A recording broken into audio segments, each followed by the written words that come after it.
So I've recently bought this box of coffees from around the world by Whittards, mainly because of the art, but also to try a variety of coffees from around the world.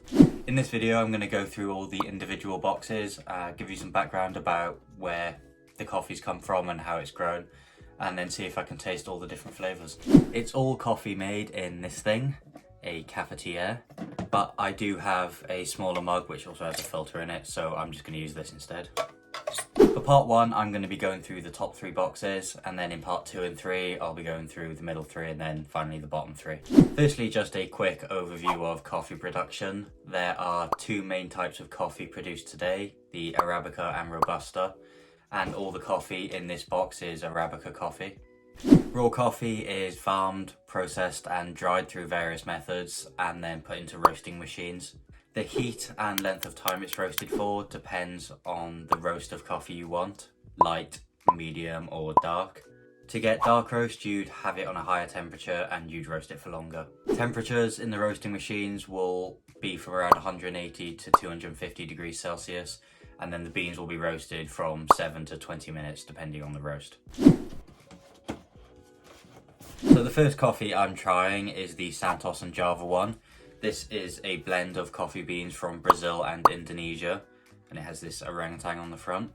The Brazilian beans are meant to give a baking chocolate and stewed fruit flavour, whereas the Javan beans are to give a lighter and creamier sweetness. The Santos beans come from a region in southern Brazil called Minas Gerais. The coffee plant first appeared in Brazil in the 1700s, and since then it's expanded to become the largest producer in the world, producing around a third of the world's coffee. The beans used in this coffee are full-bodied, which means they're meant to have a thicker and harsher taste, so I'll look out for that when I'm tasting it.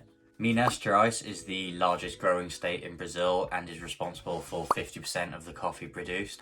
Most plantations are harvested in one go, and then the beans will go through what is known as the dry process. The berries are cleaned and put in the sun for 8 to 10 days, then the outer layer of the dried berry is taken off before they're sorted and packed.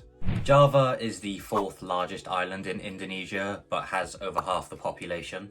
It was the first island to start producing coffee in the late 1600s.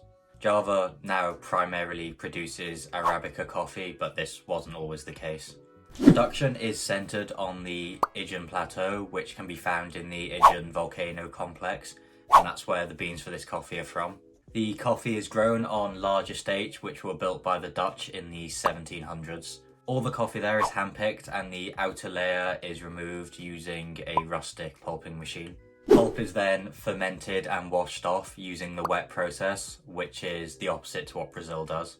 The remaining mucilage is then washed off the beans and they're sorted and packed ready for sale. Right, time to go and try the first coffee. Just show you what's in the box first. It's just you open it and then you just got the sealed bag with all the coffee in it. Right, so I've got the first cup of coffee here. I used about 2.5 scoops of the coffee powder, so I'm hoping that was enough to get enough of the flavours into it. The first thing I noticed with this was when you open the packet, you can really smell the chocolatey flavour in it, so I'm hoping that comes out in the drink quite a lot. Let's see if I can taste any of those. To be fair, I can definitely taste the elements of baking chocolate. I'm not really sure I can taste much of the fruit. But I think, yeah, it does have a bit of a sweeter taste as well. Try a bit more. Yeah, it's still a bit hot, so I don't know if that's affecting it. I hope I'm not burning my taste buds too much. Yeah, I can definitely taste the sort of hints of chocolate and smell the baking chocolate that it's meant to have. And it does taste a bit sweet. I'm not really sure what stewed fruit is meant to taste like, so I can't really comment on that. But other than that, it does seem to have what it says on the box. Quite nice coffee. Would definitely have this again. Right, so on to the next coffee.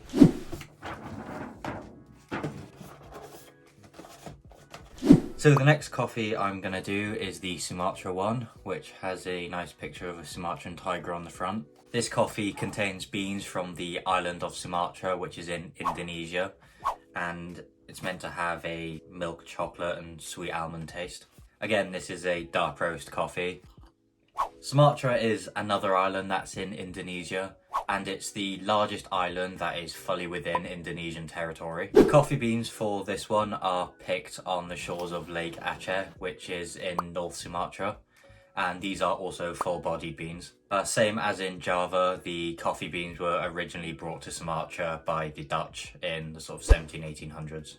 A unique part about the production of these coffee beans is that they undergo a process called the giling basa, a traditional process in Indonesia where the coffee beans are hulled at around 35% moisture rather than the usual 12, which gives the coffee beans an unusual bluish green colour and is meant to reduce the acidity. Right, time to go make the next coffee. The box is the same, just the same usual packet. Right, so I'm back with the second coffee. I used about the same amount this time as well as last time, so about 2.5 scoops.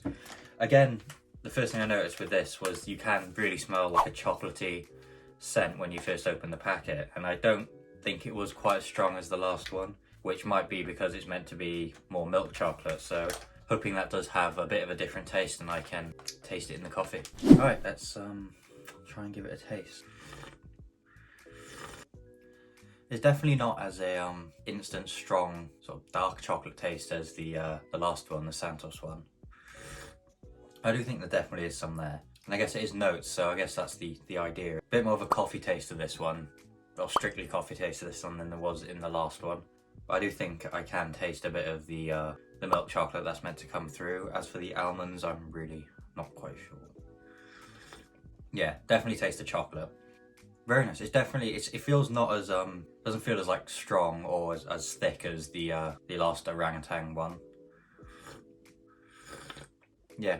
You can definitely taste a bit of a milk chocolate taste. It's also a bit sweet as well. Yeah, sweet almonds. So that's probably the sort of sweet almond kind of taste coming through.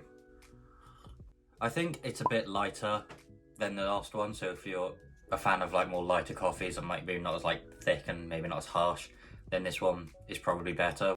And we'll definitely try this again. It's quite a nice coffee.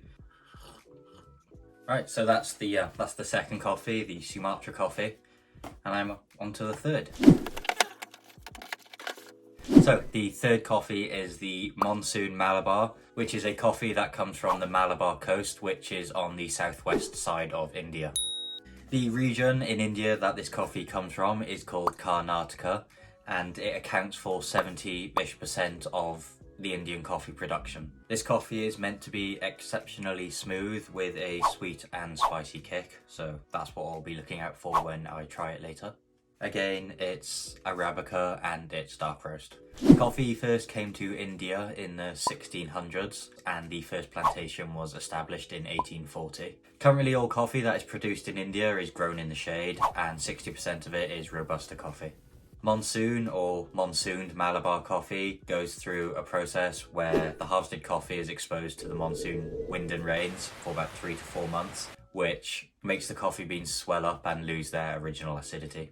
The beans then change to a more paler golden colour, and in this case they're medium bodied. So I'm back with the third and final cup of coffee for the video. When I first opened the packet for this one, definitely doesn't have as strong of a chocolatey smell as the last two, but there is kind of still a bit of that kind of smell, so I guess part of that is just what the type of coffee smells like. It all has a bit of a chocolatey kind of smell. Other than that, I couldn't really smell any other flavours in it, just really just smells like coffee. I'm gonna let this cool down for a bit and then I shall be tasting it. Oh, definitely a different taste from the last one. Yeah, definitely no kind of chocolatey taste whatsoever in this one. Still got the quite a strong, harsh coffee taste. I'm not sure I can taste much of a sweet or spicy element to it, but I would say it definitely tastes smoother than the previous two, which is the goal of it. But it tastes just a lot more like coffee than the other two. I don't really taste much of any extra flavour in it really. It's really just coffee, which, if you want just coffee, absolutely perfect. It is nice though. I wouldn't say I can taste much of a difference in the sort of thickness of it, because this one is a medium bodied one, whereas the other two are both full bodied. So yeah, So I would just say that one is quite a nice tasting coffee, really. There's not much, I can't taste much extra kind of flavours, any notes of anything really. It's just quite a nice, quite a smooth tasting coffee. I would definitely recommend that one. I'm definitely going to finish the box. And if you are not necessarily a fan of the extra kind of flavours, then this could be quite a good one, because the coffee actually is really nice and does taste quite smooth as well. Right, so that concludes the first 3, or part 1 of tasting 9 coffees from around the world. I would definitely say all the coffees were nice. The first 2 had quite a nice chocolatey taste to it, whereas the third one, well, had quite a nice smooth and lighter taste of it, or to it. In the next part, I'll be going through the middle 3 coffees, which are all medium roast. If you enjoyed the video, it would help me massively if you could drop a like, subscribe to see when part 2 comes out, and now I think I'm gonna have a day off coffee.